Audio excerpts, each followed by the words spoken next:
Hi friends. So இன்னையிலேருந்து நம்ம தெனாலிராமன் கதைகள் எல்லாம் பார்க்க போகிறோம்.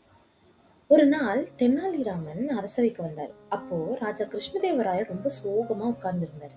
அதை பார்த்து தெனாலிராமன், என்னாச்சு அரசே, ஏன் இவ்வளவு கவலையா இருக்கீங்கன்னு கேட்டாரு. அதுக்கு ராஜா சோகமா சொன்னாரு, என் அம்மாவுக்கு இறக்கறதுக்கு முன்னாடி மாம்பழம் சாப்பிடணும்னு ஆசையா இருந்துச்சு. ஆனா என்னாலதான் அதை கொடுக்க முடியலன்னு சொன்னாரு. அந்த நேரம் அங்க இருந்த சில பேராசக்கார புரோகிதர்கள் எல்லாம் உடனே, அரசே கவலைப்படாதீங்க, 100 தங்க மாம்பழம் தானம் பண்ணிட்டீங்கன்னா அவரோட ஆத்மா சாந்தி அடையும்னு சொன்னாரு. ராஜாவும் அதை நம்பிட்டாரு. அடுத்த நாள் தெனாலிராமன் அந்த புரோகிதர்கள் எல்லாம் வீட்டுக்கு விருந்துக்கு கூப்பிட்டாரு. அவங்க சந்தோஷமா வந்துட்டாங்க. ஆனா தெனாலிராமன் ஒரு பெரிய இரும்பு கம்பிய நெருப்புல வச்சு சிவக்க சிவக்க சூடா செஞ்சுட்டு இருந்தாரு. அதை பார்த்த புரோகிதர்கள் பயந்துட்டு, ஐயோ இது எதுக்குன்னு கேட்டாங்க. உடனே தெனாலிராமன் சீரியஸா சொன்னாரு, எங்க அம்மாவுக்கு மூட்டு வலி இருந்துச்சு.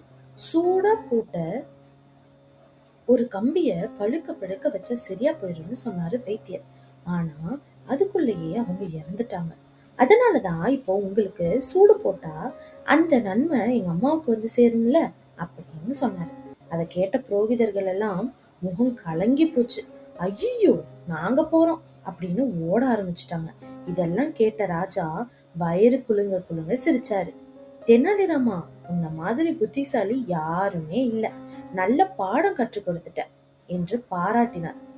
இதோட கதையோட நீதி என்னன்னா, பேராசைப்பட்டா ஒரு நாள் கண்டிப்பா அவமானம் வரும்.